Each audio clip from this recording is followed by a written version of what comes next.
hello, hello. I missed you all last week. I hope you had a good lunch meeting, and I understand from some of you did answer all the questions, so you completed the assignment. But glad that you all got together last week to be able to reconnect. I like to think of October 1st as New Year's Day, because here we go. We're starting again. So this is a great kickoff to getting ready for 2026. Communication. It's key to what all that we do is all about communication. And we've got two great facilitators that are going to do 3 sessions with us. A lot of these are life skills. This is things that you can learn and use as tools in your day-to-day life. So thank you all for being here. We are recording for those that aren't here so that they can watch the session. So I'm going to turn it over to Brian and Karen to take it from here. So thanks, everyone. Thank you, Renee.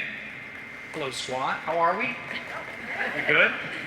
So we're going to talk about active listening today, which is part of a bigger program that we put together for you that ultimately leads to some skills around conflict resolution and handling kind of the stickier, more difficult things that we encounter as humans working with other humans. So I'm going to take you through kind of the plan for today and those 3 sessions, and then we'll get into kind of the meat of the material, okay? Is it now? There we go. Got your lips. Now, okay. Can we go back to Hey SWAT or keep going? All right. So we're going to start today with active listening. We talked about that. That's going to be really how we receive information.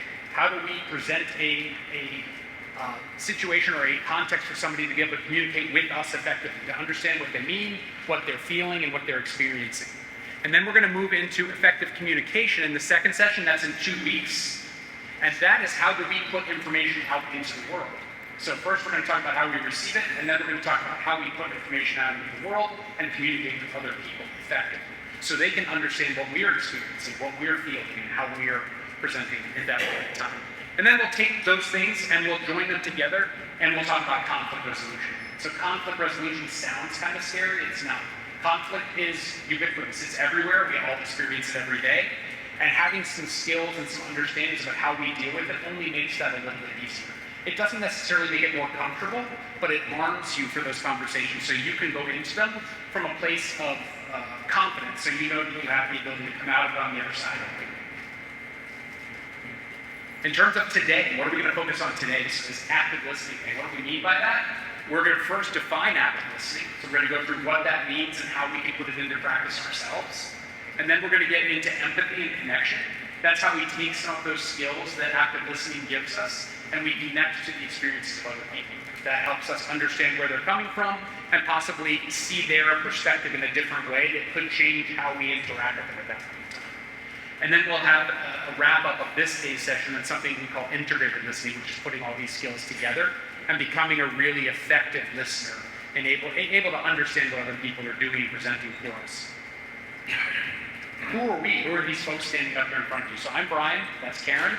I have a long corporate career, and I kind of hit unsubscribe on that about 5 years ago and went back to school and got a degree in conflict resolution so I could focus on mediation. And so I'm a qualified state mediator. I help parents, I help people who are in trouble with civil things like landlords or contractors, and anybody who's having a difficult time working through the things that challenge them in life. I can help them by being a neutral presence in the space and holding the room for people to get their points across and hopefully reach a different kind of solution. So that's kind of my background. That led me to the work that Karen and I do together, which is around helping teams operate more effectively, because core to that is usually communication. And how do those teams navigate sticky conversations where their needs and wants aren't always clear, and how do they come through on the other side so we can still work together? So with that, I'm going to hand this over to Karen, and she'll take you through the next section. Thanks, Brian. Hi, everybody. I'm Karen. I'm a boomerang to Minnesota. I moved back here a year ago. I lived here in my 20s. I went to graduate school at the University of St. Thomas to get a counseling psych degree. And I've been a therapist for almost 2 decades, marriage and family therapist. So I've seen individuals, couples, families, which is all about communication skills, right? It's all about interacting and how you work together with folks. The past 3 years, I've switched into working with leadership teams and doing executive coaching, and that's how Brian and I know each other. We work together with organizations, like he said. I just want to commend Renee and the leadership team around bringing this all together for you. I've presented this, and Brian's presented this to different organizations over many years separately, and it really is such a proactive move on your part to be here today. Nothing about this is reactive. It's very much about giving you these skills in a different way. These are life skills, like Renee said. This is for your personal life, also for your professional life, and we really feel strongly that and grateful that we're able to come here and present to you guys today. So with that said, let's kick it off. So why are we here? So if we think about communication in itself, healthy communication is the goal, but unhealthy communication sends us a lot of problems. When we don't have good communication with other people, there's misunderstandings that happen between folks. That's one effect of poor communication. Unresolved conflicts, or things that happen and they go over and over and over again, they're chronic. These conflicts that don't get resolved. Beyond that, that starts to distance ourselves from folks, whether it's in our personal lives or our colleagues. We start to feel disconnected from the people in our spheres. And I gotta be honest, that's super stressful. It's really stressful to feel like there's tension in a relationship that you need to be in every single day. Whether it's your partner, whether it's a colleague, whether it's one of your kids or someone from your extended family, it's really stressful to deal with that. And so that's why we see chronic stress as a result of poor communication in an exaggerated form, but that's definitely what can happen, which can also lead to things that I've seen in my old practice, therapy practice, which is a diagnosis of some anxiety or even depression, because it's so difficult to manage. And it's not the only thing that contributes to those diagnoses, but poor relationships definitely contributes. That's something that people will come in all the time and say, I think I have anxiety, or I think I have depression, and we would trace it back to some really stressful experiences with people in their lives that they didn't know how to resolve. And so that's the work that I've done with folks in the past, and I do with folks still, is to help them with that. So let's talk about what makes up communication in and of itself first. So we have a baseline. So here we have a diagram where at the bottom you see 7%, and that's 7% represent, there's been a lot of studies that have compiled these numbers here. 7% of our communication is simply the words that we say, just the actual words. 93% is the tone, the things that we emphasize, as well as our body language. They're called the nonverbals. Okay, so that's a significant amount. Things that affect tone would be the volume that you're talking at. Are you talking really loudly, really intensely? Are you speaking slowly, quietly, almost in a whisper so people can't hear you? That's going to send a different message to folks. What words you tend to emphasize, as well as how quickly or slowly you're speaking, those all play into how people are going to receive your message, okay? The nonverbals are also very, very important. Are you making eye contact with the person you're talking to? Or are you looking down, maybe at your phone or your computer, or you're watching the television if you're at home? That's going to send a different message than if you're making straight up eye contact. Or are your facial expressions doing things? Are you sort of narrowing your eyes? Are you glaring at people when you're talking to them? That's going to give a different message. It's going to be harder to hear the words when somebody's glaring at you, because that's all you're going to see. Same thing with your posture. Are you leaning in when you're sitting across the table from somebody? Are you engaged? Are you looking in their eyes and looking at them with your posture as well? It's also physical space, right? If I come over and I'm talking down to Renee, because that's not really ideal if we're trying to have a back and forth conversation. I'm going to want to sit down next to her, or she can stand up and talk to me, but it's going to send a message either way. That's what we need to know. However you're doing your body language, it's sending a message. And that message is really important. When we think about messaging like texting or emails, that's only written. That's only that 7%. Messaging has a really high rate of miscommunication because you don't get to see the person's expression. You don't get to hear what they're actually saying, the tone of their voice when they're talking to you. So those types of things get misinterpreted quite a bit. And I'll say that we have, in my experience, teens and then a lot of young adults only will text. And that is a problem because they oftentimes don't, appreciate talking on the phone or talking in person, but lots of things get misinterpreted. Now, there's ways to change that, of course. I call it adding flair to your messages, right? So how can we change a message, a written message, would be something like adding extra punctuation or putting things in all caps or using emojis, right? Those things help us change the tone a little bit, but still it could be a problem. So we just want to be aware. It's not to say you can't use written communication, but just know that you want to be as clear as possible because there could be some things that get misinterpreted because of this structure here, okay? So here's a quick example. This is a 7-word sentence. It's a very neutral sentence. And it's going to have 5 different meanings depend on which word I emphasize. So if I start and say, I didn't say she stole the money, somebody else said it, right? I didn't say she stole the money. I messaged it or wrote it down somewhere. I didn't say she stole the money. It was actually somebody else that did it. I didn't say she stole the money, but she stole something else. I didn't say she stole the money, right? She may have borrowed it or somebody gave it to her. So this is just, again, a neutral sentence that has no really outsized meaning, but it can be interpreted very differently. So if I was going to write this in a message somehow, I might need to send a whole second sentence to clarify my meaning. But if I said it in person, it would be perfectly clear, right? So that's all we want to point out. It's not to say written's bad.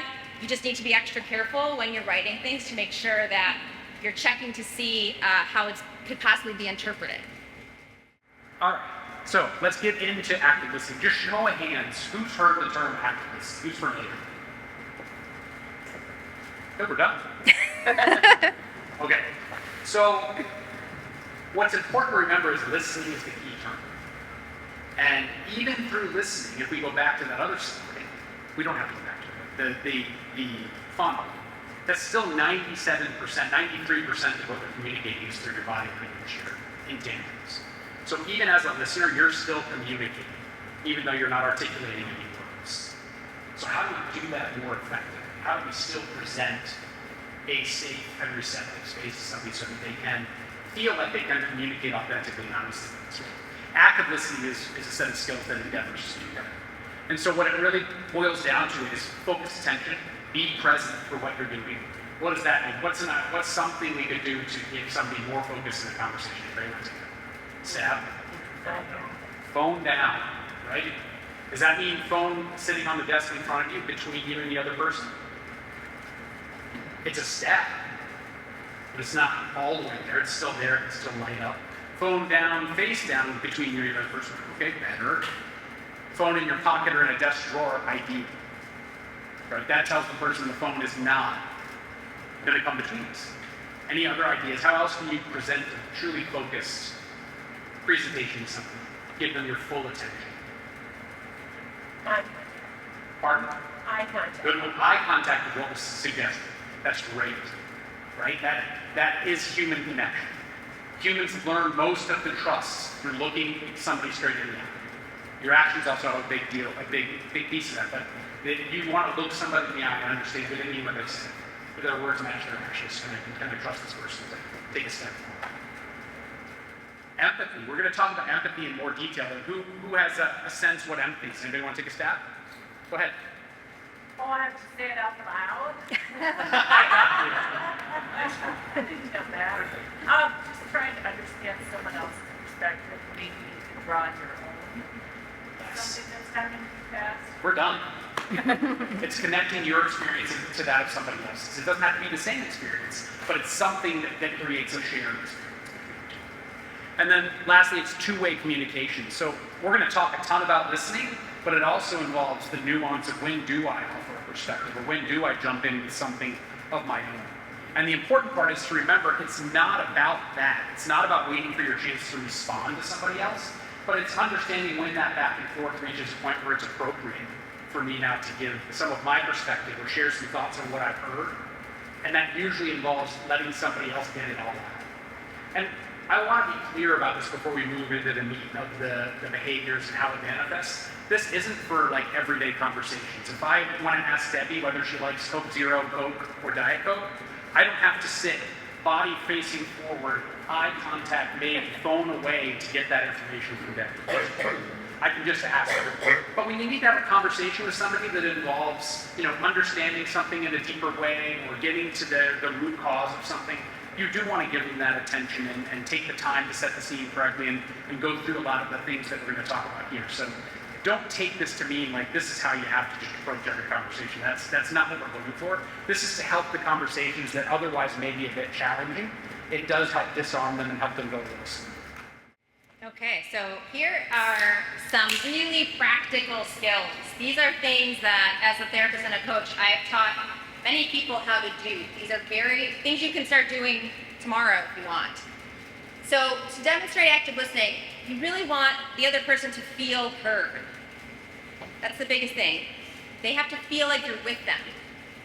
And so these are some of the ways that you can do that. The first thing is called paraphrasing. Another word is summarizing.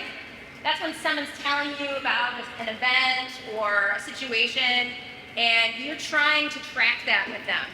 You're trying to make sure you have all the facts straight. So you might say something like, so did your mom bring you to the airport, or was it your sister? Right? For me, it's a lot of like keeping people straight. When I hear people's stories, I want to make sure I'm getting the right characters. And then they can say, no, it was my sister. Or they say, yeah, it was my mom. But oftentimes, people don't really respond negatively. They just are glad that you're clarifying. So even if you get it wrong, it's better to do that sooner rather than later in the conversation. Okay? So paraphrasing, summarizing, it gives a sense that you're trying to get the arc of the story and giving it and feeding it back to them will help them feel like you're with them and that you're really listening.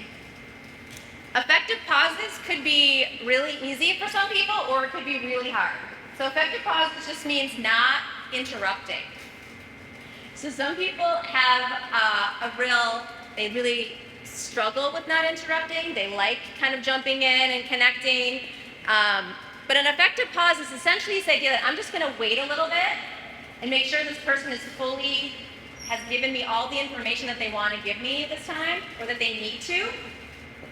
So if that's not something that comes easily to you, just know that it's very powerful to give an effective pause in a situation. Minimal encouragers, this is also pretty easy to start doing. This is simply just saying, mm-hmm, or nodding your head when somebody's telling you a story, or saying, okay, yep, okay, then what? It's very, very simple. And I will say that in presenting, I often find that women are a little bit better at this than men. They'll often kind of nod at me as I'm talking. Men often don't do that, but if they're looking at me, I usually know that they are tracking with me. So if this doesn't come easily to you, it's a really easy thing to start doing. Just to start nodding, okay, yep, I get it. And that can help immensely. Validation. So sometimes you might be in a situation where somebody's telling you things that maybe they've never told anyone. Maybe they are uncomfortable telling it to you because it's just an awkward situation.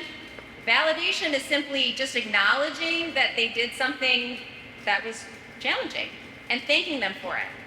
Thank you so much for telling me this. Because that does a couple of things. It lets them know, hey, I'm not judging you. Right? I'm not sitting here thinking this, I can't believe you're telling me this. You're saying, I'm glad you're telling me this. And it also lets them know that you are not going to be critical and you're going to try to help them eventually. So letting them know that you appreciate that, you feel, and this happens, in more vulnerable situations sometimes, but it doesn't have to be. It doesn't have to be a big situation. It just could be somebody who's not used to speaking up, and all of a sudden they're speaking up for the first time. And it's good to validate that so that they get the message that they could do that more, and we're going to respond, and we're going to try and help them. Okay?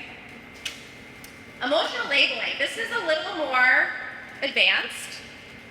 It's when somebody's talking about a situation or an incident, and they're clearly there's a lot of emotional energy there. They're really upset, or they're really worried, or they're really disappointed or feeling embarrassed about something that they're telling you about. For you to be able to take everything they're telling you and name it and say, gosh, that sounds like you're really worried about this person. Yeah, I am really worried about them. You're right. That's an instant connector. When you guess right, and people feel like, yeah, you're again, they see you're really with me. You're really getting what I'm saying. That's huge. So some of the major emotions would be, worried or anxious, right? I mean, that's something that you can hear kind of readily if somebody's talking really quickly or they seem really kind of stressed, and you can say, gosh, you seem really worried about that. If they're disappointed, that's a hard one. Nobody's going to come up to you and say, I feel really disappointed about my performance yesterday. Nobody really talks like that. But if they come to you and tell you that, hey, I was a little bit behind the 8 ball, and I just feel like nobody really heard what I was saying in that meeting, and gosh, you should say like, gosh, it sounds like you were kind of disappointed in how that went. Well, yeah, I am. Okay, well, let's talk about it, right? So that's what emotional labeling is. You're just trying to get at the feeling that's coming through from what people are saying. And then the last one is open-ended questions. So the difference between open-ended and closed-ended. Closed-ended questions are simply like yes or no. Or they could even be sort of factual, like what time did you get there? That's just a one-word, 2 o'clock. Or where did you come from? Where do you live? Right? But an open-ended question is going to give somebody the opportunity to tell you what's important to them about the situation that they're telling you about. So tell me more about that is an open-ended question, right? You're not dictating what direction you want them to go. You're letting them tell you what's important to them, and you're going to get the information that you need a little bit more quickly. So sometimes people interrupt, and I could go back to the effective pause. Sometimes people want to interrupt because they think they know what to do. Sometimes they're right, but sometimes they're wrong. And so getting as much information as possible is going to help you make the best decision or move forward in the correct way or the best way for that person in that situation. You don't want to be left having, half the information, because you're likely going to make a choice that doesn't quite match what the need is for those folks, for that person. Okay? So with that, we have a quick exercise. So we're going to take about 4 or 5 minutes at your tables, either in pairs or 3. If there's 3 of you, you can work in 3s. Just take a couple minutes each and reflect on what are those, they're at the bottom here, what are those skills, which one of them comes easily to you? Which one is like, yeah, I can do that all the time? And which ones are more challenging? That's all. Just to kind of reflect for yourselves and share with a partner or share with in 3s, and then we'll come back together and I'll call in a few folks to share it.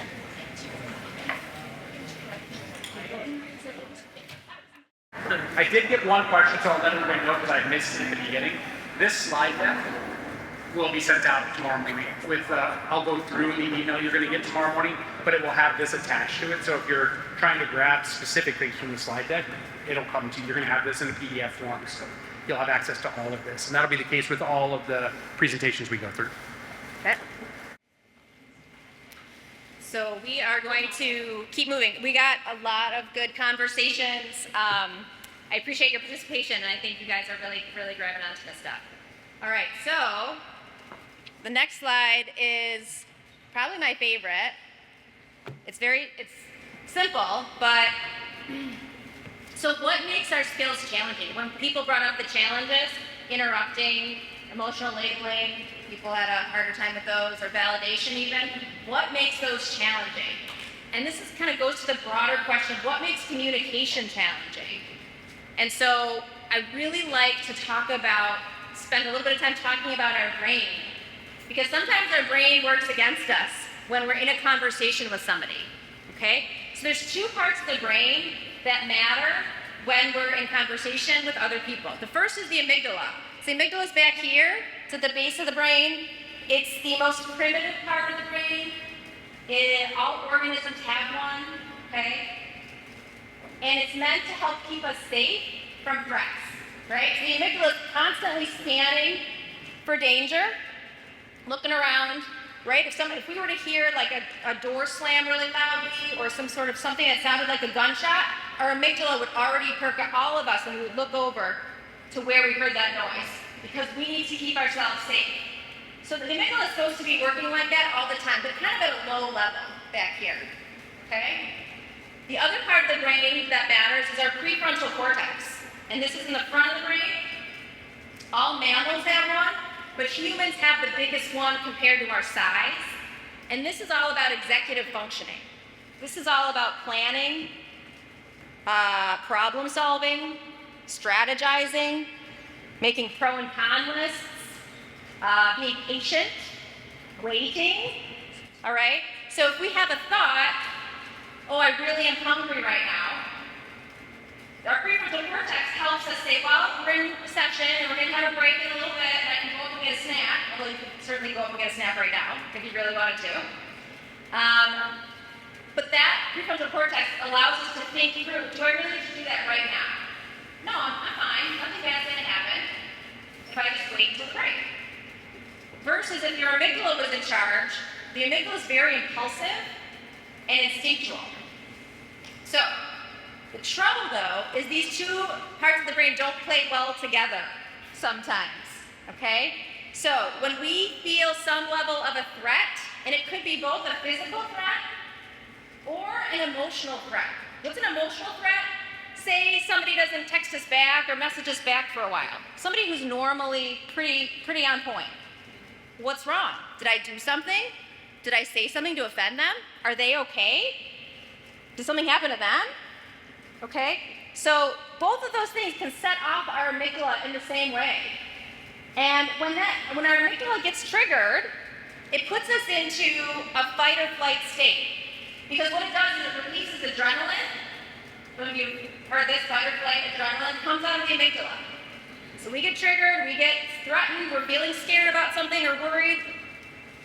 That releases adrenaline. And what adrenaline does, it puts us into fight or flight. What does that really mean?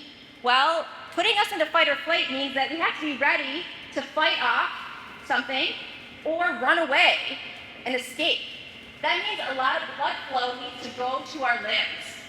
But it needs to come from some other place so that we can get extra blood flow to our limbs. Where does it come from? One of the places, unfortunately, is our prefrontal cortex area. So the blood flow comes away from here, essentially shutting this down when we are very worked up or upset or scared. So those two parts of the brain are not working together in those moments. Now, I've heard people say to me, gosh, I feel like two different people sometimes. When I'm in an argument, I'm saying things that I don't even realize I'm saying. I'm being super irrational. I'm not even thinking. But when I'm calm and I look back at that conversation, I'm like, why did I say that? That makes no sense. I don't really feel that way. What's happening is that when somebody's upset, they're talking from their amygdala. They're talking from a very instinctual, irrational, impulsive place. They want the danger to go away. Just get away from me, whether it's a physical danger or an emotional danger. To get the emotional danger away from me, I might yell at somebody or get defensive. I might feel criticized, so I criticize them back. Okay? Or I might shut down completely. I might just stop talking, or I might just walk away. That's coming from the amygdala. The amygdala is giving that signal that I need to fight back with my words, or I need to get away, flight. Okay? This is related to our relationships more so than that physical piece that I was talking about. The emotional safety or the emotional threat is much more prominent, and it's happening whether we know it or not, which is tough. Now, I like teaching about this because it really kind of normalizes why we do some of the things that we do. Why do we say things that we don't mean? Why do we get defensive? We know somebody's giving us feedback and some of it might be true, but it's really hard to take that in, right? We're like, well, we got to get defensive and say, none of that's true. Maybe 20% is true, but if we can't acknowledge it, we get into a defensive place and the whole conversation starts to go off the rails. Okay? So this happens all the time to everybody. We're all doing it. So what do we do about it? Okay? What happens is that adrenaline goes through your body and it just needs to kind of run its course. Okay? Kind of like when you drink alcohol, and you just gotta let it run its course before you drive. Not a big deal, okay? But when the adrenaline, you gotta let it run its course. Because as it dissipates in your body, the amygdala starts to calm down, and this part, the prefrontal cortex, starts to turn back on again. So you can tell if you've ever been in a situation where you felt kind of heated or upset, taking a walk is a great idea, right? Taking some deep breaths is a great idea. Going to the bathroom helps. Just giving yourself a little bit of time and space to help that amygdala settle down and give you a chance to engage your prefrontal cortex. This is where your best self can come from, right? You're able to be calm and listen and be rational. That's what's happening when your prefrontal cortex is open and not being blocked by your amygdala. So when you're having a conversation with somebody, the first thing you want to think about is, what's happening in my brain right now? Right? Am I calm? Is this open? Am I receptive to this person? It's really a lot easier to listen and actively listen when this part of the brain is functioning well. It's virtually impossible when you're upset and your amygdala's taken over. So what you need to do, there's lots of things to do, but essentially you need to let that adrenaline run its course a little bit. Now, that means you need to take a little bit of a break. And you can say that, hey, you know what, I really want to have this conversation. I just need 10 minutes. Or can we talk about this when I get home from work? Or can we talk about this tomorrow? Give me some time to settle down and think about what I want to say if it's a heated conversation. The same thing's true as if the other person is upset and you're calm. If the other person's upset, actively listening, letting them vent, giving them space, not interrupting, that's going to help them with their adrenaline to settle down. And it'll help their prefrontal cortex go back on again. So by doing the things we just talked about with someone else when they're upset and not jumping in right away to problem solve or to sort of be dismissive or anything like that, that's actually kind of a physiological situation that you can help that person by allowing them the space to talk to you and talk that through. Okay? So it's a twofold thing. Active listening is both you're connecting with that person, but you're also letting them settle down. And oftentimes what happens is people solve their own problems once they're settled down. They often know what to do once they get a chance to talk things through. They'll come to their own conclusion because this gets turned back on again and they can access that rational brain. Okay? So this is a very quick overview of this stuff. To put it into practice is our next, next week and the week after, or next 2 weeks and the month after that. So these are all the things that go into why are these things challenging to do sometimes. Okay? So that's cool. This is a lesson of why you surround yourself with people who are smart. So, I think it's important to acknowledge also that not only giving space to someone else to calm down, but if you're active listening gives you a chance to come out. And that's what we're talking about here, is how do we practice that? And the first thing is to take a breath. If you've never tried it, it's a cleansing breath. In for 4 seconds, out for 6. It's important to go out longer than you go in. If you want to do 5 and 7, I don't care. I'm not going to bet myself. But that cleansing breath is a reset signal to your brain, to that lizard brain, that, hey, I know you sense a threat. We're good. Scan the room. You're sitting in your home, you're sitting in your office, you're sitting in the room here. We're all good. But that lizard brain doesn't understand one threat from another. It's programmed to be looking for a tiger. And that tiger may come in the form of, I'm going to pick on Debbie a little bit. Debbie doesn't want this project I'm working on to finish. That's a threat. The lizard brain doesn't care if it's a tiger or if it's a threat to the work you're doing or if it is literally any conversation with a team. So, how do we do that? We reset, we take that deep breath, and then we focus on receiving what the other person is saying. This is going to help them come out of any escalation they have, any activation they have. And then we try and interpret that. The way we interpret that is some of the skills that Karen talked about earlier, namely the paraphrasing and the labeling. It sounds like you're pretty worried about this. No, I'm freaking scared. Okay, got it. Thank you. So let's talk about that, right? When somebody is able to articulate that, that labeling may be off a bit, but you're going to give them the space to say, nope, it's actually this. You were close. You hit the dartboard, but I'm going to give you the bullseye. Once you do that, you understand where they're coming from and their perspective, and you're able to then confirm that with them and move forward. That's when you might jump in with some perspective. And you can ask for permission to do that. Hey, it sounds like you're pretty scared. Can I offer some thoughts on my experience in that kind of similar situation? They may say no, and that is okay. There will be a time for you to, but it might not be right now. So with that, once we have that process in front of us, we can now move into empathy, which is where we try and connect to that experience, that feeling of being scared or anxious or whatever it may be, and we can try and connect to that so that we can then build a bridge forward. So before we move into that, the goal is to understand at this point, not act. We are only receiving, bearing in mind that our physical presentation still communicates to that other person because of the 93% of our body that communicates about us saying a word. All right? So we want to really focus on the understanding before we take a step forward and either offer up perspective or do anything other than confirming what we are seeing. Make sense? Empathy. So we're going to get into empathy now, and we're going to talk about empathy and sympathy and the distinctions therein, and make sure that we have a good understanding of why it's important to this overall process of understanding what somebody else is trying to tell us. So empathy really is about these 4 parts, and what it's going to get down to at the end, and what we're going to talk about through all 3 of these sessions. I think my laser pointer is too small, but we are working to, with all of these skills, build trust. Trust is the currency by which all of us walk the earth. Right? We all have jobs, we earn money, we do these other things, but in terms of the human relationships that we manage and value in our lives, trust is the only currency that influences that. Period, end of discussion.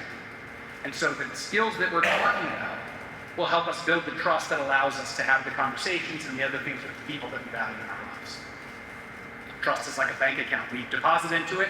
Every time our words match our actions, every time we do what we say we're going to do, we deliver, and we take out of it every time we say, I got this, trust me. Somebody's going to go, okay. So far, so good. But trust can be lost and trust can be gained. And so how do we do that? We do it through empathy, we do it through active listening, through the kinds of skills we're talking about here. And it's important to understand what those are. So we have emotional connection. A lot of that is built through the active listening. It sounds like you're feeling pretty scared today. Is there something we want to talk about here? Do you need to take a minute? Right? Being able to let somebody know you see them as they are at that moment. Perspective taking is showing them you understand not only where they are, but why. And then the non-judgmental attitude makes it safe for them to do so. Right? It's safe for them to tell you they're scared, which is a vulnerable act.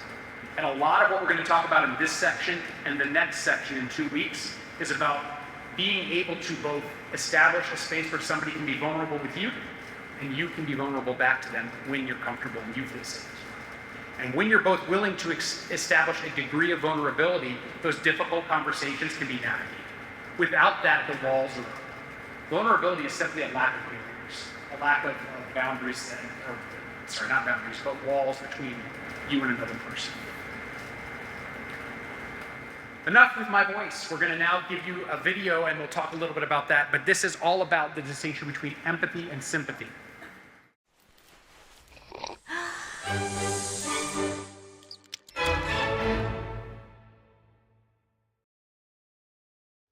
So what is empathy, and why is it very different than sympathy? Empathy fuels connection. Sympathy drives disconnection. Empathy, it's very interesting. Teresa Wiseman is a nursing scholar who studied professions, very diverse professions where empathy is relevant, and came up with 4 qualities of empathy. Perspective taking, the ability to take the perspective of another person or recognize their perspective as their truth. Staying out of judgment, not easy when you enjoy it as much as most of us do. Recognizing emotion in other people and then communicating that. Empathy is feeling with people.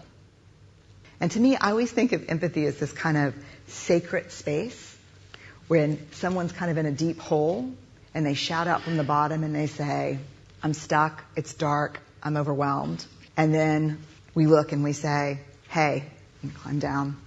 I know what it's like down here, and you're not alone.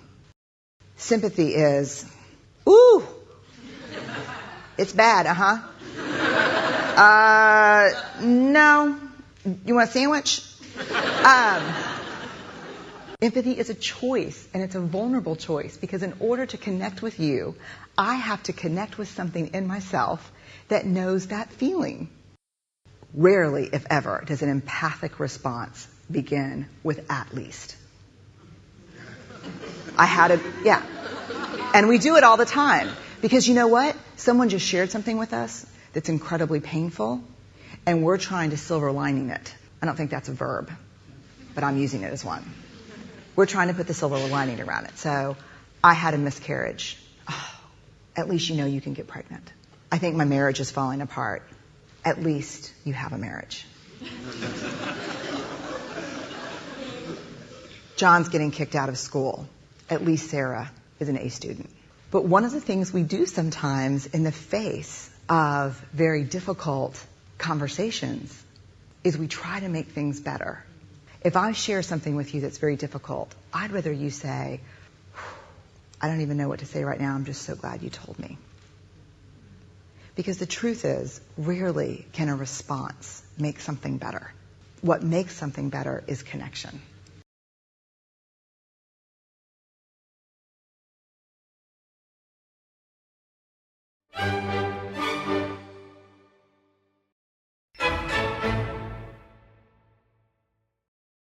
Okay. Any thoughts on that video? Did it make sense? Did it trigger for anything for anybody? Any thoughts? Did it help distinguish empathy from sympathy? Well, at least you saw it. Wow. Okay, so it's really important to tie that back to the active listening, and that we didn't jump into responding. Right? We don't have to fix everything. Sometimes we just need to be and just show up for somebody in a way that lets them know that they're not navigating something by themselves. That may be all they need at that time. We have a strong pull to fix things, to be the person who can come in and kind of save the day, and that sometimes that is not doing it. And it's tough. It's tough to be that person, especially if you have, like, say you have a team and you're their leader and you want to be the person who can make sure that the road is clear so they can get their work done. And it may be the case that they have no problem getting their work done, they're just frustrated. And they just need you to understand that so that they can then get back to the work. You know, the same thing may be true for any conversation with a teenager. So let's talk about empathy. I want to keep the time going. So understanding perspectives is key. And that was what Brene Brown just termed as connecting another's experience to something of your own. And that can sometimes be uncomfortable. You may not want to share what it is, and you may not have to. It doesn't require you to open yourself up in that way. It only requires you inside to make that connection so that you can then have a better appreciation for where that person is coming from. It doesn't mean you have to share anything, really. I'm really glad you told me that. Thank you. You may have really wanted someone to say that to you back when something happened. Vulnerability and openness is totally your choice. That's going to be dictated by the conversation you're having. You're creating a space where vulnerability is safe. It doesn't mean you necessarily have to be completely open. That's called oversharing. We don't have to do that. That's not what will help us make a connection to another person. In fact, it can be a disconnect. When you give somebody too much information, too deep into what's happening to your experience, it can be like, whoa, okay. Instead of just giving enough to say, I understand, and let them know you understand and you're there. Compassionate connection gets created on top of all of that. Once you have that shared ability to connect on experience, you have that ability to kind of nod and say, yep, I get it. Or in the future, something kind of is recurring, just a nod, or a smile lets the other person know, like, I see it, I know it's happening. And if it's not something that can be corrected or needs to be corrected, that may be all you need to do. But that connection's already been built because you took the time to sit and listen and learn and understand. So, sympathy and empathy, there's so much there. And I really want to go back to that a little bit. Sympathy has to do with it almost comes across as you're talking down to somebody. Okay? Like she said in the video, at least this isn't happening to you. Right? It's sort of like you're preaching a little bit. Where empathy has more to do with thinking about something that is in your experience and connecting it to that other person, whether you reveal it or not. Sometimes you can say, gosh, I actually have been there. I know what that's like. You don't have to say exactly what happened to you, but you can say, I really relate to what you're saying. That's empathy. That's I'm with you in this. It's not, oh, that's too bad for you, right? That's coming from a top-down place where you're sort of like you're better than them. And most people don't do that on purpose, but using that type of language and not really knowing how it comes across is usually all that's happening. So knowing how that comes across a little bit like you're better than them, like you don't have that problem that they have, that's not really going to give me much connection to that person. Versus, I don't even know what to say right now. I can't imagine what you're going through. Even if you don't have the same experience as someone else, saying something like that could still be a connecting force, right? I don't know what this is like, but it sounds so hard. I'm so sorry this is happening. Okay? So, coming at that, at those situations, those issues, those what people are telling you in a different way, think about I'm with you versus I'm talking down to you. And be careful about that. Because that will, we know when people do it to us, we can feel it. We feel ourselves backing away when someone tries to preach to us. We don't like it. And we don't always know when we're doing it to other people. So the more we can think about that and be more conscious of it, the better. Sorry. Not yet. Some research has been done around how to build empathy, particularly with children in schools, but it also applies to adults. And there's two particular ways that we can intentionally build empathy for kids and for ourselves as adults. The first is reading books. Reading books about people or cultures or situations that are outside of what you've known or experienced. So I have a couple quotes here. The first one is from a book that we likely all had to read in high school. To Kill a Mockingbird. I tried to pick the one that almost everyone would know. And this quote, again, is probably familiar. You never really understand a person until you consider things from his point of view, until you climb into his skin and walk around in it. And the reason that we all had to read this in high school was to start our own empathy process. This is from the father, Atticus Finch, talking to his daughter about the neighbor, Lou Radley, who she thought was a very kind of strange, maybe evil man, and it turned out that he was actually looking out for his neighbors and helping people in secret, right? And so she was able to change the way she thought about him because of what her father saw and helped her realize. The second thing to do is to travel. Traveling builds empathy. So it doesn't have to be far. We could just go outstate if you haven't ever gone outstate. It could be going to somewhere else in the Midwest. It could be going to another part of the country. And maybe even internationally, but it doesn't have to be, okay? I've lived on all 4 parts of the U.S. I grew up in the East Coast, I lived in the Midwest, I lived in California, and I lived in Texas. And I'll tell you, every time I move somewhere, there's a whole different culture going on, right? People do things differently, they live differently, but it doesn't mean any way is better or worse, they're just different. So it doesn't have to be living somewhere else. It could just be traveling somewhere else and embracing that culture. Here's another quote from Anthony Bourdain. He's passed away, but he's both a chef and he had a very famous travel TV show. And he says, if I do have any advice for anybody, any final thought, if I'm an advocate for anything, it's to move as far as you can, as much as you can, across the ocean or simply across the river. The extent to which you can walk in somebody else's shoes, or at least eat their food, it's a plus for everybody. And I think about this as I've lived in different places. Sometimes people, a lot of people are from the Midwest who live in Minnesota. A lot of you are from here. And even the way, like the Midwest, the geography of the Midwest is so different than a lot of other places, right? It's very flat. There's lots of farming that goes on. You eat a certain way because of the access to the types of food that you have. It's very different. Texas has not a lot of arable land. They do a lot of ranching. So they focus on beef and other meat ranching products. California, I've lived there too. They focus on citrus sometimes, avocados, They eat differently a little bit because of the geography. So a lot of times culture is dependent on geography. It's not better or worse, it's just what you have available. So thinking about it in a different way makes us understand things more, and traveling can help give us that difference in perspective. Okay? So our next exercise is to, again, do in your groups of 2 or 3, and take about 5 minutes to think about a situation, either a story or a book that has helped you build empathy, or a trip that you've taken, or meeting someone, or an experience that you've had that has helped change the way you see the world. And I'm sure everyone has some example of at least one of those. So then we'll have you share at your tables, and then we'll talk afterwards. Thanks. I appreciate everybody who was willing to share at your table.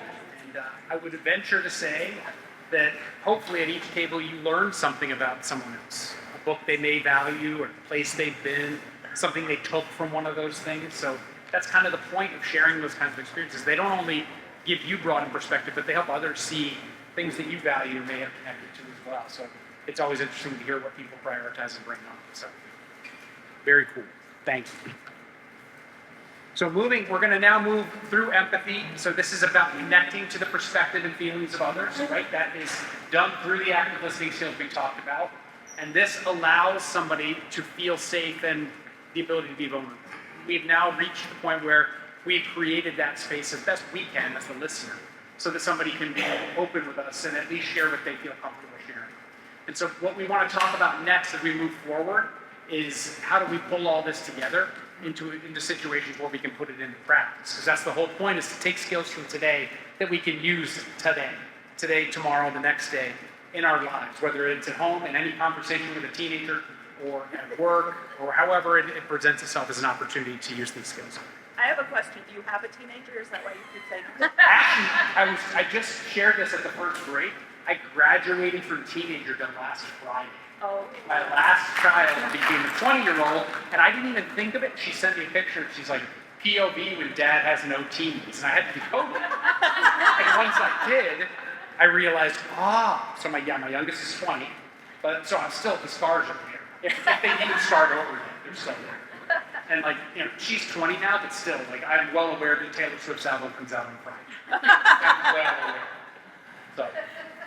So yes, it's just a unique ability to practice and build these skills with somebody who's not interested in your perspective, frankly, but you can test your mettle in trying to establish that trust. All right, let's move to integrated listening. So integrated listening is pulling all this together. This is not like a textbook term. This is one we just came up with. It's like, how do we pull all this together? So don't Google it.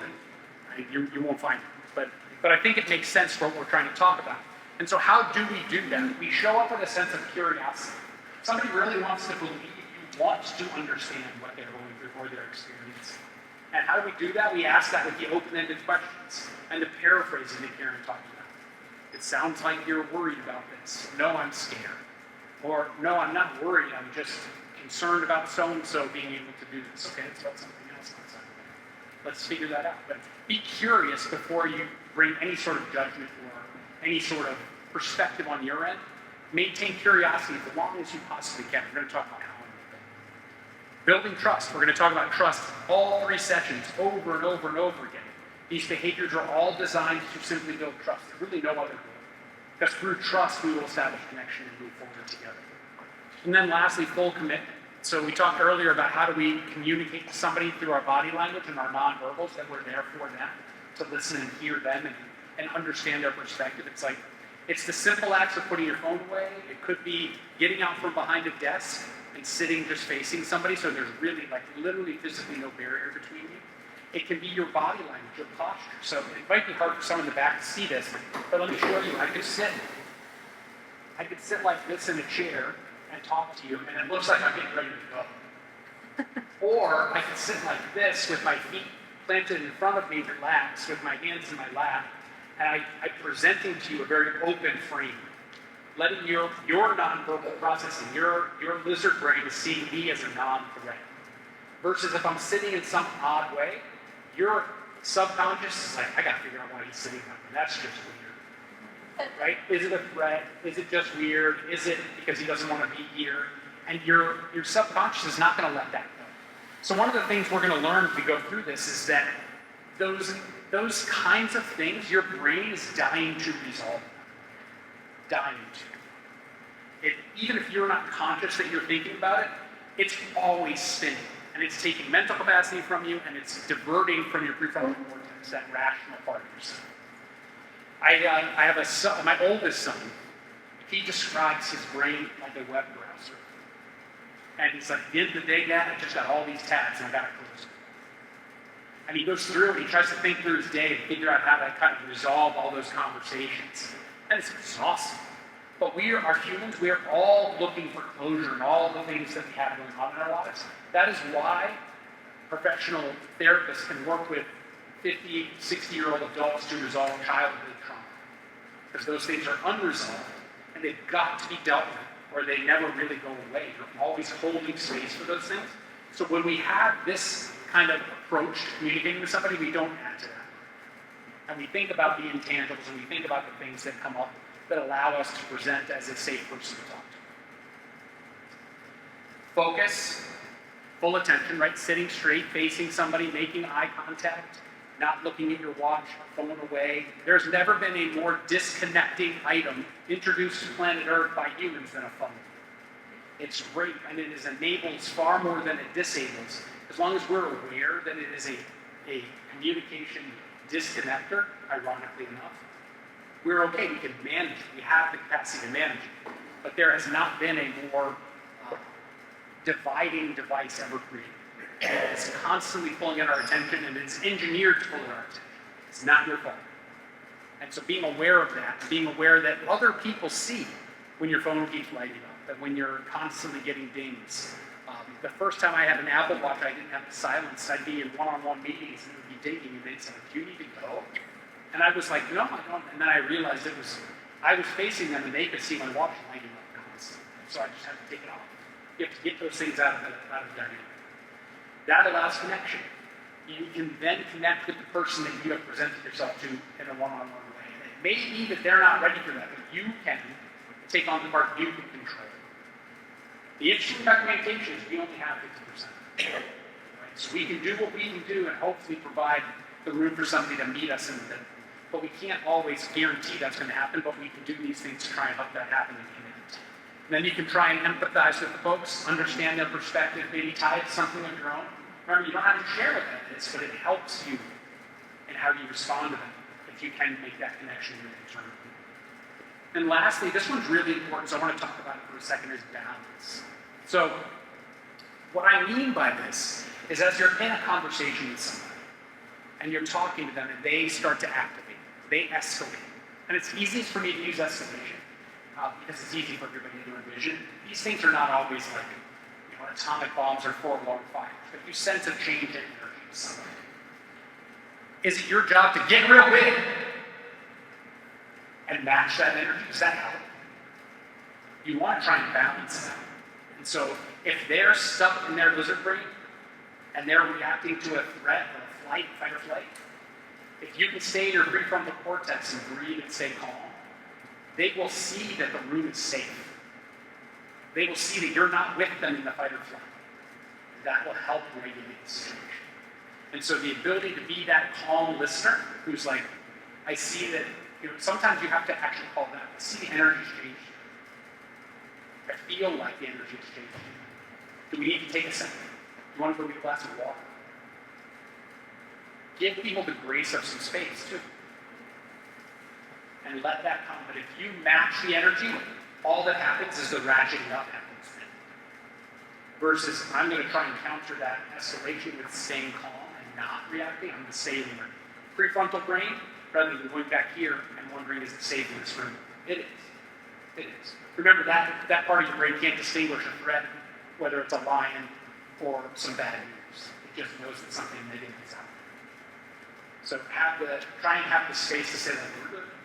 Take that breath. And whether you need to give somebody a minute or just acknowledging it sometimes is all it takes. I feel like energy change. Yeah, it has. Because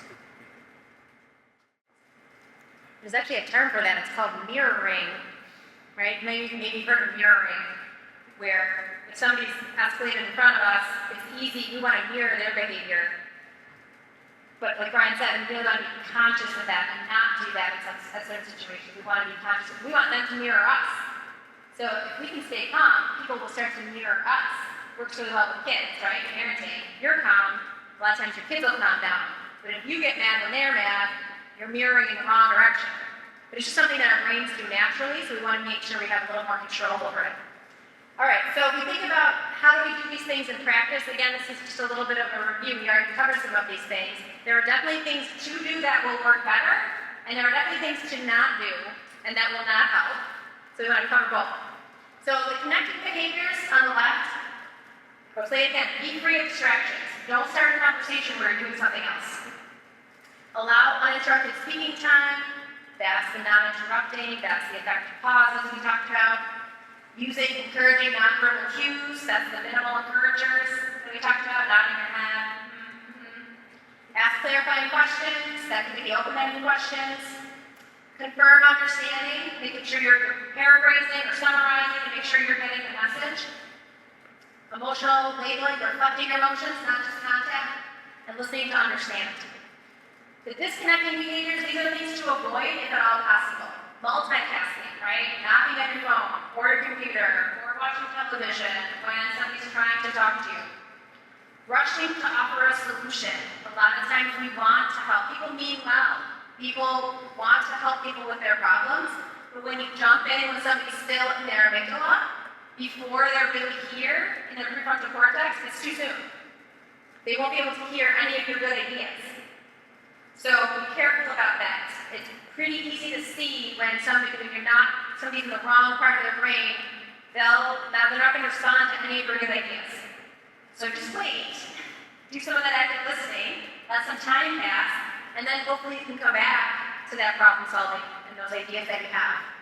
Interrupting them is also kind of going to make things go a little slower. Minimizing their feelings or experiences. That's not a big deal. I don't know why you're so upset about that. He's just like that.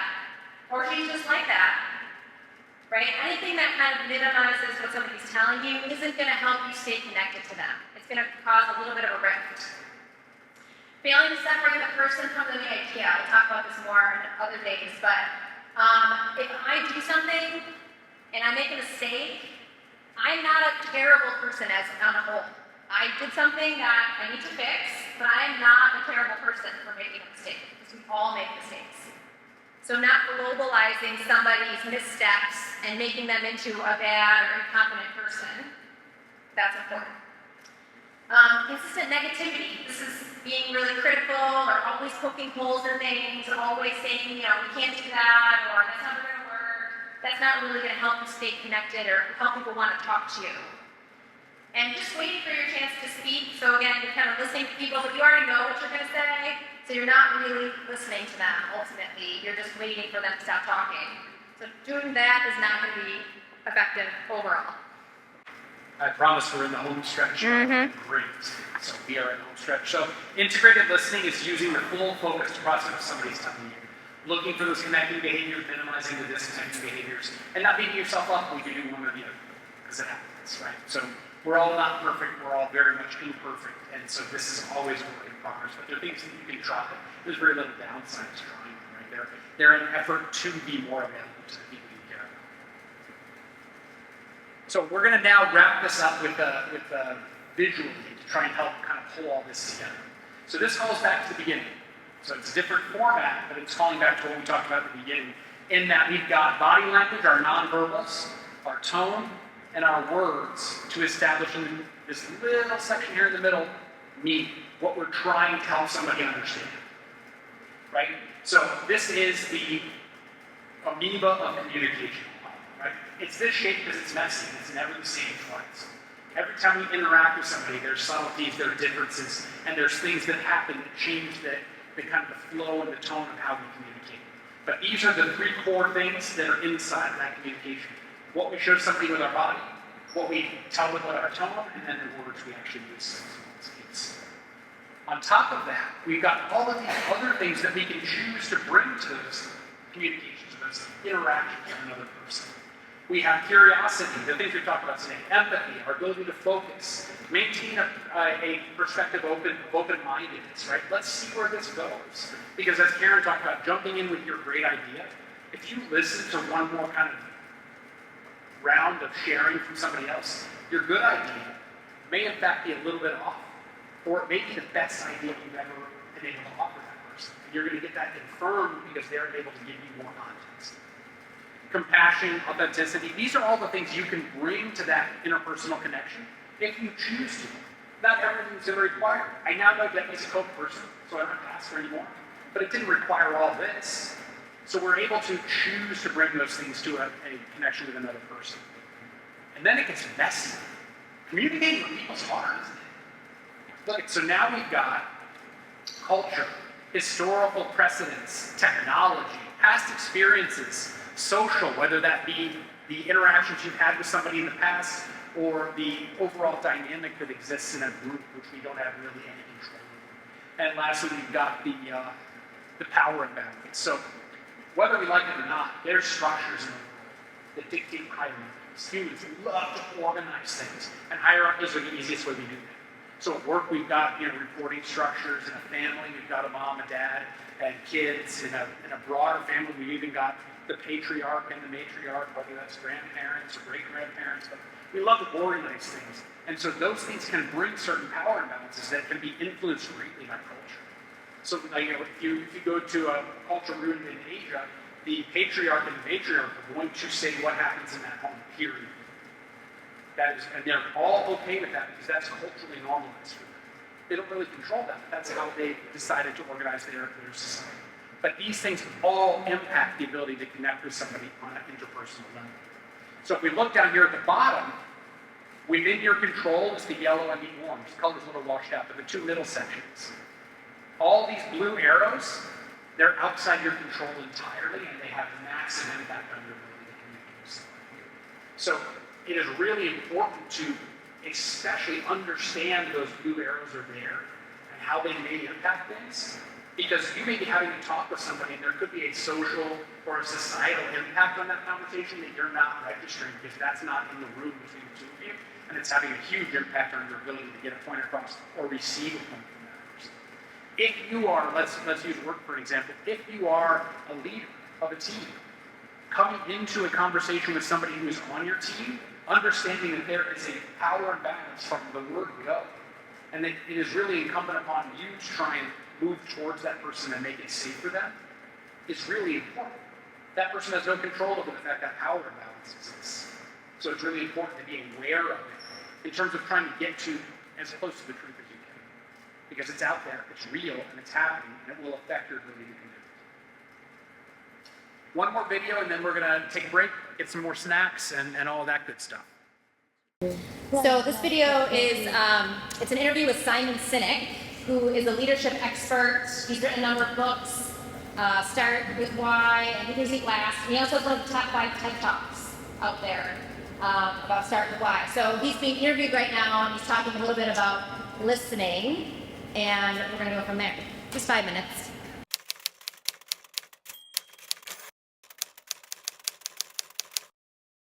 So listening is not the act of hearing the words spoken. It is the art of understanding the meaning behind those words. When people say you're not listening to me and we simply parrot back the words that they were said, congratulations, your ears work. That is the act of listening. But the art of listening is creating an environment in which the other person feels heard. Now you notice what I said there. The other person, and I used an emotional word, feels, right? I don't want to know that you heard the words. I want to feel heard. I want to feel seen. I want to feel understood. And that is a learnable, practicable skill. So there are many parts of it. It's things like replacing judgment with curiosity, right? That's a hard thing to do. We're a pretty judgy group, right? To be curious why someone has a point of view. It's creating a safe space for someone to, as my friend Dia Khan calls it, empty the bucket. So even if we find what they're saying just reprehensible, right? You're never going to be able to actually have dialogue until at least one of the parties gets the opportunity to say everything, without judgment. And as she calls it, emptying the bucket. And once somebody feels like they've completely said everything, then they're more apt to listen to you. But usually what we do is we defend, or we litigate, or we interrupt. We point out flaws in logic, which is just frustrating. And when you point out some flaws in somebody's logic, because we're all imperfect when we speak, and we all choose the wrong words at various times. And that's not what I meant. You know what I meant, is what we have to say. Well, if you know what you meant, then why don't you say what you... You can see how this spirals. But it's things like when somebody says something, and there's really easy ways to do it. Things like, go on, tell me more. What else? And they keep talking. And you go quiet, they feel the space. And tell me more. Go on. And eventually, it's all out. And then there's a safe space for you to respond and express yourself in a constructive way. But that's correct. We do not teach listening, and listening is the way to create, to build trust with someone. You make someone feel heard, they'll trust you. It is the way to find common ground in opposition, in simple cases in business, but in more complicated cases in national politics, or in global politics, or in war. Why do William Ury, who wrote Getting to Yes, he talks about the same thing. He goes, we have talk shows, but we don't have listen shows. He says we have peace talks, but what we really need is peace listens. And he, who's been at the table at the highest levels of peace negotiations, he said people show up and start demanding what they want, and that's how the negotiations begin. Nobody starts by saying, so tell me why you came here. There's a great documentary that I recommend to learn this. It's called White Right, Meeting the Enemy by Dia Khan. In a nutshell, Dia is a Muslim woman living in the UK who was trolled by white supremacists to the point where the police got involved because her life was at risk. They told her stay away from open windows. That's how bad it got. The way Dia responded was by moving to the United States and going to meet the white supremacists. And she brought her cameras. You can see it all happen in this documentary. And basically, she gave them a safe space to feel heard. Now, that sounds mad. Like, why should she give them a safe space to feel heard? They should give her a safe space. Yeah, fine, good. It's never going to happen. Dia sits down with these white supremacists, and she gives them a safe space to feel heard. It's extreme listening. And I say it's extreme because, they hate her, They don't just disagree with her. They want her off the planet. And she lets them empty their bucket, as she calls it. And then conversation begins. And because they feel heard, they start to trust her. And as they start to trust her, she becomes a friend. And then it creates this paradox where I'm supposed to hate this woman, but I trust her and consider her a friend. And what you see is one by one, these white supremacists, these diehard white supremacists, start dropping out of the movement because they can no longer reconcile their beliefs with reality. And if it can happen in this extreme environment, then it can happen anywhere. And all that is required for us to cross political divides or disagreements at work and things like that is one of the parties has to learn how to listen. It doesn't even require both parties to learn the skill. That's the amazing thing. And it is one of the most remarkable skills that anyone can learn, the power of listening, yeah. So the documentary is a great extreme example of what it can do. Before we get to Q&A, I just want to point out something interesting. Simon Sinek talked about trust, and we're going to talk about trust we have today. We're going to talk about it more in the next section, and then even more so in the third section. It is very difficult to hold animosity or be overly challenging to somebody that you've begun to know and trust. It's just human nature. You begin to know things about a person, even if you don't share those elements of who they are. It just becomes more and more difficult, for lack of a better word, to disagree. And that helps build the trust and the interpersonal connection that allows communication to happen, that allows understanding to happen from that communication. So it's really important to take from that. He mentioned trust. That's the point of that video. Is that as you allow somebody to show themselves to you, it becomes more and more difficult to deny that you're understanding them at a deeper level. I would say then that we'll talk a little bit more about how we wrap this up after the last part of the day, but ask somebody one more question if you think you needed to understand in the next week or so. just one more go on, because there's always more. And you can really challenge yourself to keep asking and going deeper. And you'll eventually get to, I think you got it, but it won't be before 3 or 4, I promise. So with that, that's the material that we have. You made it. Congratulations. So proud. We have time for some Q&A, then we'll take a little break. You can stretch your legs, connect, check your phone if you'd like to, grab a snack, and then we have a little bit of facilitated conversation happen to wrap up the day today. So does anybody have any questions? I know it's session 1. We don't always get people beating down the door to ask questions, but if anything has popped up, anything you're curious about or you want to revisit, what can we help with at this point in our day? We have time for questions. If you want to bring it to us during the break and ask us privately or write it down, you can also respond to the wrap-up email that will come from this session, and we can address it in the next session. But don't feel like you have to hold your question back just because you don't want to ask it from the group. We are here for you, so whatever context you're most comfortable asking, we will meet you where they are, and our phones won't be between us when we talk to you. So with that, we've got time for a break. We'll take about, we have time. We'll take about 10, 15 minutes. There's some snacks back there still. Head to the restroom, and then we'll be back, and there'll be some prompts on your table. So let me talk you through what we have next in terms of the programming for today. So at this point, where we are is we're going to get into some table discussions. We've got some prompts on your table that tie to the material we've talked about today.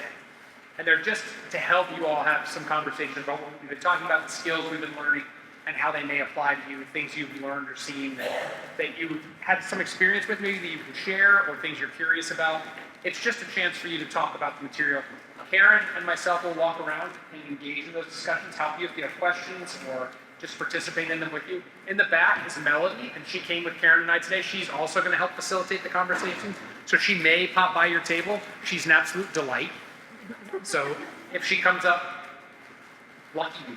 That's all I got to say. And so we'll take care of that. And as we go around, we'll give this like 15, 20 minutes. If you're having trouble hearing at your table, there's 3 tables back there, the 3 that are closest to us that have these same cards on them. Feel free to go get some space and have a conversation there. If you're a small enough group, like the 3s and the 4s, you can even take the card and go sit in the hall, wherever you want, so you have the ability to have a conversation and hear each other. I just want to make sure that it's not too tight in here so nobody can hear things and have a productive conversation in one another. Anything else to add for the discussion time? So we will do that. We'll come back and wrap up some closing thoughts, and kind of I'll lay out what to expect. I don't want there to be any surprises in terms of how we'll proceed as we leave here from today. So, but for now, let's focus on the prompts or anything else that we took from today, and we'll work in small groups for the next 20 or so minutes. Okay? Love the conversation. You guys did such a great job. It's so great to hear some of what you're thinking about these concepts. So Brian and I, we're just going to summarize. These aren't related to anyone in particular that we heard it from, but some themes that we heard from your tables. One thing that stood out to me is sometimes some folks have because you're oftentimes in a very time-limited situation, right? The fair is time-limited, things need to get done right now. There's very direct and clear conversations that happen really directly. Now, when you're not in a crisis, though, we need to figure out if we can dial that back a little bit. We don't always need to be in crisis mode. There's a time and a place for that type of conversation and that type of directive conversation. We'll talk about that next time. But there are times where it's not really appropriate. If you have time, if you're trying to talk through an issue, to not get so impatient, or to be okay with taking some time to process through and listen to everybody's ideas to come up with some sort of consensus. Not everything is a crisis. So there are times where things need to be consensus, and that'll end way better if we're not trying to move too quickly. The other theme I heard is, what if if I'm getting a phone call in a conversation, I need to have my phone out. Or if I like to doodle when I'm, listening because it helps me focus. Just say that. Just say that to people. Or if you're in one-on-one or in a group, just tell people, hey, I'm expecting a call from my kid's school. I normally have my phone out right now, but I really need to have it with me in case the principal calls. People don't care. They just appreciate knowing what's going on, they're not going to hold it against you. They're going to give you all the space you need, you know? So just announcing those types of things to people, letting them know, hey, you know what, I might get a little emotional with feedback. It doesn't mean I don't want feedback. It doesn't mean I'm not a fragile person, but sometimes, you know, my face might get red or my neck might get red if I get feedback and I get a little uncomfortable. It doesn't mean you shouldn't give me the feedback. Okay? So you telling that person that that's what you need will help encourage that trust and build that connection to other people that are on your team. Okay? Other thoughts that you had? Yeah, a couple of themes that I heard as I was sitting at the tables. First, I appreciate everybody was so engaged. Great.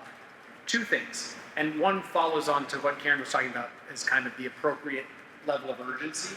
Is what I heard was also that there's a lot of talk that trends towards like, well, they've got a really tough job. I'm just going to cut them some slack. That doesn't need to be talked about right now. They've got a lot on their plate. That has another name. It's called avoidance. And you could be sweeping things aside too often. That can be correct in terms of a decision in the moment, but if you do it over and over and over again, it never addresses the underlying issues. And we're going to talk about how you can bring things forward in the next session, in the communication session. But we want to understand that in isolation, that may be the right decision, but over time, you will resent that. You can't continue to do it. And so there are techniques for you to be able to surface these things, even if they feel a little bit sticky or uncomfortable. The other thing that was really interesting is we have a team here that has a lot of years of service. We've all been here a long time. People stay here a long time. And I heard consistently at each table that I went to, we don't actually see each other anymore. We don't actually talk. We send an email rather than connecting face to face. And a 5 or 10 minute conversation could be 6 to 12, who knows how many emails, shot back and forth in rapid succession. Not to mention the other things that could pop up once you're standing with that person. So just something to bear in mind. It's not always easy to get out and walk when it's fall like this. It may be worth taking advantage of the weather, although I would like it to be cooler. I wouldn't get into that right now because I'm a little salty. But taking the time to talk human to human builds trust far faster than an email does, and you're going to learn more, and you might find 2 or 3 things out when you show up to somebody's door that you didn't even know you needed to talk to them about, or they may have something that you can use or leverage in order to help your job go a little bit better. Same goes at home, right? Whether or not you have a team texting you across a wall or FaceTiming you from the other room, it's like, no, walk in here, let's talk like people. It's interesting that that device has done lots to distance us from having those conversations. Something else to bear in mind, but all really, really good discussions, and I think that surface some things that can be put into practice today, which is the goal of all of these sessions, is to leave with things that you can have in the back of your mind to try today. This isn't theoretical. This is all kind of boots on the ground, real things that we can put into practice as we go through our days. Key reminders: listening is hearing more than just the words. It's focusing, it's connecting, it's building trust. Small signs matter: the way you sit, the posture you hold, whether or not you put that device away. These things all communicate things to folks. And when you can't do some things that you normally would like to do or that you think are appropriate, as Karen said, just declare them. People understand. We all have different kinds of needs. If you're on a virtual meeting even and you have a need to have your camera off, let people know that it's not because you're in the other room making a sandwich. It's because, this, and this, I just prefer to have my camera off. Right? Everybody has empathy and can understand, especially when you fill that gap in for them. Because humans fill those gaps in with negativity. It's a means of self-protection. That's that lizard brain talking again. If you don't know why something is happening, you're going to worst case it. That protects you from any downside. Very rarely, unless you have a bunch of trust with somebody, are you going to best case scenario and say, they're probably doing that just because it helps them focus. If you see somebody doodling, as Karen pointed out, you're going to think they're not even listening to you. Versus if I tell you what I think, you'll be different. Trust is built one conversation at a time. Keep showing up. Keep showing up. Take that walk while it's still nice. See if you can pop by somebody. Apparently there's this secret fortress called 1880. I'm very curious. I'm very curious. First one in wins. Apparently it's really difficult. So, last thing, let's try to take something. This deck's going to get sent out to you, and do one thing differently, starting tonight or tomorrow. What can we do differently? Can we ask an open-ended question when we might otherwise just jump in with a solution? Can we sit in a different kind of posture? Can we put our phone in a drawer? what can we do today? Can we take that walk instead of an email? You're going to get a follow-up email today. That's tomorrow. Today is done. You've absorbed that. There'll be a follow-up email that'll recap some of these main points for you so you have them. It'll have this presentation attached to it. It will have a series of ideas of things you can try over the next 10 days. Try it. Give them a go. See how it feels. They're not risky. They're not asking you to make anything vulnerable. They're just kind of different things you can try that we've talked about today. And there'll be some additional resources, some videos and things. If you're curious about some of this, please give it a look. Totally optional, but they're there for you. Lastly, you can respond to that email from Karen and I if you have questions. We're here for you in between sessions. Our next session is October 15th. This is by intent. We want to give this stuff some time to soak in and try these things in practice. It doesn't matter when and where. If you try something the end of next week and you have a question, shoot it to us. We're here for you. As I said, when we set out, the next session is about communication. So it's transmitting information. We're going to work until then on receiving information. And see if we can do that in a way that is trust building and connection building. With that, we are good. Any questions that did pop up? Anything we want to address before we wrap for today? Renee? Okay. All right, everybody, thank you so much.